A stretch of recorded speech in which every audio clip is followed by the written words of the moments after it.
তো গাইজ এতিয়া বৰ্তমান আমি জুত সোমালোঁ, নন্দন কানন জু।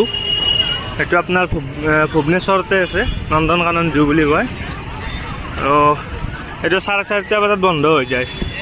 এই মানে মাজতে অলপ কিবা মানে কিবা বাছখনে অলপ কিবা প্ৰব্লেম কৰিলে, সেইকাৰণে ভিডিঅ' চিডিঅ' বনোৱা নাই আৰু মুদে অফ হৈ গৈছিল। তো ইয়াত জুত আমাক 4:30 টাইম দিছে। তো 4:30 ইয়াতে থাকিম আৰু তাৰপিছত ডাইৰেক্ট হোটেল ৰুম যাম।